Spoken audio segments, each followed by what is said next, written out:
Wifi type ക്യാമറയാണ് കൊടുത്തിരിക്കുന്നത്. പക്ഷേ നമുക്കിതിൽ 2-വേ കമ്മ്യൂണിക്കേഷൻ ഉണ്ട്. ദാറ്റ് മീൻസ് ഇതിൽ നമുക്ക് ഓഡിയോയും കിട്ടും, അതേപോലെ തന്നെ വീഡിയോയും നമുക്ക് കിട്ടും.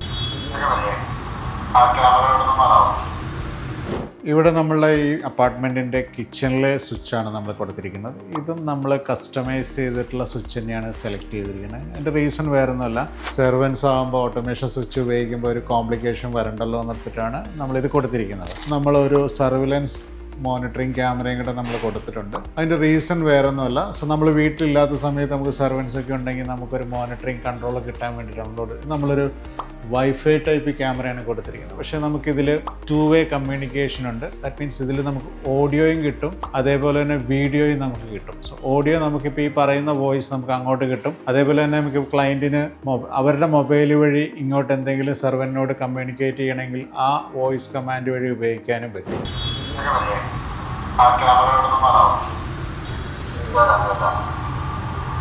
പിന്നെ നമുക്കിതിൽ റൊട്ടേഷൻ ചെയ്ത് ക്യാമറ ഉപയോഗിക്കാം. സോ കിച്ചൻ്റെ എല്ലാ ഏരിയയിലും നമുക്ക് കാണാൻ വേണ്ടിയിട്ട് ഇപ്പോൾ ഇങ്ങോട്ട് മൂവ് ചെയ്ത് കഴിഞ്ഞാൽ നമുക്ക് ഈ ക്യാമറയുടെ വ്യൂ നമുക്ക് ഇങ്ങോട്ട് കിട്ടും. ഒരു പാസേജ് ഉണ്ട്, ഈ പാസേജിൽ നമുക്കിവിടെ ഒരു വർക്ക് ഏരിയ കൊടുത്തിട്ടുണ്ട്. ഈ വർക്ക് ഏരിയയിലേക്ക് നമുക്ക് ക്യാമറയുടെ വ്യൂ കിട്ടുന്ന പോലെ തന്നെയാണ് കൊടുത്തിരിക്കുന്നത്. അപ്പോൾ ആ ക്യാമറയിൽ നോക്കിക്കഴിഞ്ഞാൽ ഈ വർക്ക് ഏരിയയിൽ ഒരാൾ നിന്ന് എന്താ ചെയ്യുന്നതെന്നും എന്തെങ്കിലും കാര്യങ്ങൾ നമുക്ക് അറിയാനുണ്ടെങ്കിൽ നമുക്ക് അറിയാനും പറ്റും. ഇങ്ങനെയുള്ള ആ വീടിൻ്റെ ഉള്ളിലുള്ള എല്ലാ കാര്യങ്ങളും നോക്കിക്കൊണ്ടാണ് നമ്മൾ ഒരു ഓട്ടോമേഷൻ ഡിസൈൻ ചെയ്യേണ്ടി വരുന്നത്. അത് ഇവിടെയും നമ്മൾ അങ്ങനെ തന്നെയാണ് ചെയ്തിരിക്കുന്നത്.